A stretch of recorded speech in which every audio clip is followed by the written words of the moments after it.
everyone, it's Molly here for another video, and I've mentioned in past videos that from time to time I'll get comments here on my videos of people thinking I'm maybe faking blind or pretending to be more blind than I am because of things like being able to look directly at the camera and that sort of thing. And I've touched on a lot of those different topics and explained them in the past in videos like my how and why I look at things, reasons why people think I'm faking blind, and my what I really see video. So I'll link those videos down below in case you want to explore those topics further. But there's still one topic that I feel is coming up that I figured I would address because I don't think I have yet, and that's my eye-hand coordination and spatial awareness as a blind person. So that's what we're talking about today, and I'm going to start with eye-hand coordination. So what might look like eye-hand coordination to you is actually muscle memory.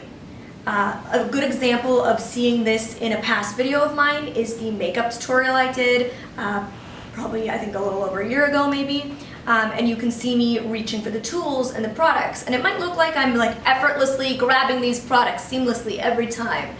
But there was a lot that went into that behind the scenes that you guys just didn't see.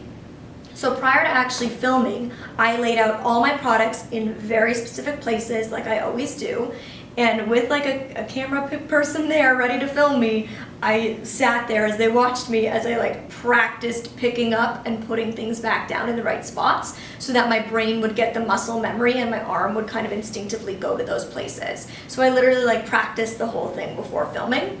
And that way my brain had that muscle memory ready for when I did hit record and started to film that video. And other examples of doing this in day-to-day life would be something like stairs. I often get asked, as a blind person, do I count stairs? Typically, the first 1 or 2 times I'll walk up a new staircase, I will count the stairs, and then after that, it's just in my brain. I'm sure at staircases in your own home, you just know. You don't know, maybe you couldn't tell somebody there's 8 or 10, but your body just like instinctively walks that number of steps every time.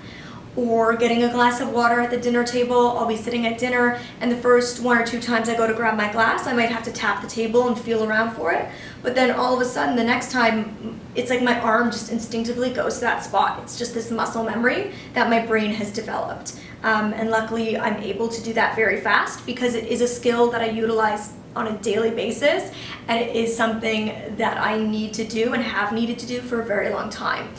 So for me, it's just a skill I've developed, and I'm now very quick at it. And I do things in my everyday life. I put things in the same spot every time. I do things the same way every time. When I lived on my own, I actually had like the cleanest apartment of a 20-year-old you would have ever seen. It was spotless all the time because I always need to put things in the same spot so that my brain remembers and I can always go and reach for that thing in that spot. And you know, in my home, like I don't walk around my house using my cane or my guide dog, and I actually personally don't know any blind people who do because it's our house. We walk there all the time. We just know where everything is. And my friends' houses, it's the same thing. The first 1 or 2 times that I go to a friend's house, they'll usually have to do sighted guide and guide me around their home. But then I just learn it. It just gets committed to memory. My friends all call me their memory. Like I remember things for them because I have to rely on my memory and my brain for a lot more things than a sighted person has to. So yeah, my brain has just kind of been trained to do that. And it's certainly not as foolproof as sight. It's not as foolproof as actually using eye-hand coordination. I have what I call like my blind days. Where, I don't know, I'm just like not on point, something is a little off that day, and those are those days when I like stub my toe, knock over a glass, hit my head, like I just constantly keep doing blind girl things. And I actually always document these kind of things on Twitter with #blindgirlproblems, so if you want to go just like search through a pile of embarrassing, cringy moments I've had, you can go do that on Twitter. But yeah, so it's definitely, I have those moments, and I would say that I appear the most blind when I'm in new environments. When I am in a place that I have never been before, that's when I would typically, I'll walk slower, I'll be shuffling my feet a little bit more, I'll be feeling things around me a little bit more with my hands, because it's for safety. I don't know the environment around me, or I'll kind of, if I'm not walking with my dog or a cane, I'll walk with my arms up near my head height, with at least one arm out like this, so that way my arm will contact something before my head does. I'll shuffle my feet so they can find stairs without me just like face planting down the staircase. And those are ways that I've been trained to keep myself safe in new environments. But of course, you guys don't see me in those environments, so I can understand why you might question these things. If you've never met a blind person, you've only ever seen the stereotypes that mainstream media has provided of what blindness is and what blindness looks like. And that's why I like making these videos. That's why I like making the How and Why I Look at Things videos. And this video is to teach you guys the actual kind of science or facts and ways I get around doing these daily things, and in sometimes making it look seamless. But there's definitely a lot of work that goes in behind the scenes. You guys often see me just sitting here, so of course you're not seeing me shuffling around or hitting my head or walking into the chair because somebody didn't tuck it in like it usually is. And in things like my makeup videos, you don't see me practicing ahead of time, or even with my Follow Me Around vlogs, I'll either point the camera in the direction of the sound, where the sound is coming from, which as somebody who relies on my ears a lot to travel and navigate the world, it's very easy for me to do that. Or another thing you don't see is I'll have my mom actually frame the camera up or line it up for me, or check the viewfinder ahead of time before I hit record to make sure that it is framed well. So those are kind of little ways I get around those things. And the reason I do those types of things prior to my videos is because I recognize that I might be the only real example of a blind person some of my viewers ever get. They might never meet a blind person in real life, and they may only watch movies where blind people are portrayed inaccurately. And so I feel a great deal of responsibility to portray the blind community well, to represent the blind community well. That's something that I take very seriously and that I want to do a good job at. And so with my videos, I would never want somebody to watch my makeup tutorial and have the takeaway for them be, oh, she was fumbling to find her tools and she couldn't pick things up and she was messing up and she was dropping all her stuff everywhere. I want the takeaway to be, wow, she can do something that we can do too. All blind people can do things that we can do too. And now I want to touch on spatial awareness. Really what it comes down to is having amazing orientation and mobility teachers in the past. So for those who don't know, orientation and mobility, or O&M for short, is basically where those of us who are blind have a special instructor that teaches us literally how to navigate the world around us, how to adapt to new spaces and environments. And all of us grow up with that. I took O&M classes once a week ever since I was in grade 2. So for me, I had a very talented teacher. I was very fortunate. And not only did she teach me great orientation and mobility skills, but she also taught me how to use passive echolocation, which is a whole separate video topic. Echolocation will be another thing for another time. But because of both of those skills that she taught me, they greatly help with my spatial awareness. I took drama classes growing up. I took 10 years of acting, and that very much so helped me with body language and facial expression and spatial awareness and interacting with other human beings. So that's another component.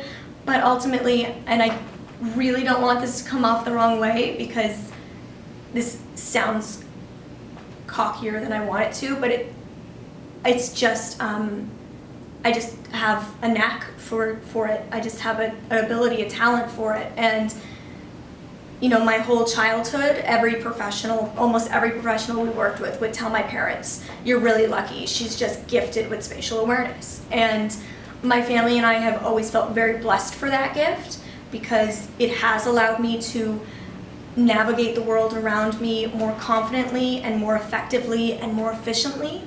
But in other ways, it definitely has its downfalls. I think because I don't necessarily look like the stereotypes of a blind person that people are used to, because my eyes look like pretty normal eyes other than they're shaking, because I have good eye-hand coordination or muscle memory, because I have good spatial awareness, because I interact well with body language. People don't necessarily always recognize that I do need help, or that when I say I'm blind and I need help, I really mean that I cannot see and I actually need that help. So there's good and there's bad, but you know, you're seeing me almost 23 years in this life, and it has been a long journey. It has been a long journey to get me here, and it has not come easy, and it has come with a lot of help from a lot of people, friends, my incredibly dedicated and supportive family, a team of medical professionals, a team of other professionals, blindness specialists, who have all dedicated time and effort into helping me be as confident, as independent, and as competent as I am today.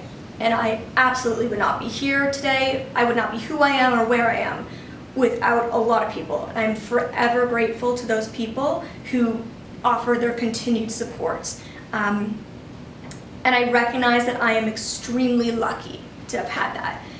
And it really hurts me that not everybody does. And it makes me emotional because there is more that goes into life as a blind person. It isn't as effortless sometimes. And like I said, I wouldn't be here today without all that support. And so it deeply hurts me that not everybody has that support to get them to the place that I'm in today, because the potential is in them, and sometimes they just need a little more help or guidance to actually get to that place of really tapping into that potential that's in there. And so, you know, I try my best to hopefully be here as a guiding light for some people in the blind low vision community, so that, you know, I had a lot of people helping me learn how to do my makeup, but maybe other kids don't, and maybe I can help. Maybe that video will help somebody else. And when I do get comments from other blind people saying like, I lost my vision 4 years ago and haven't picked up my makeup since until watching this video, like that's why I'm here. You know, that gives me such drive and such purpose. And I know I've gone off on such a tangent, but I'm just so grateful, and know that like the person you see here today, who I present as and who I am, and all of what I am capable of doing is not effortless. It's not as seamless as it appears.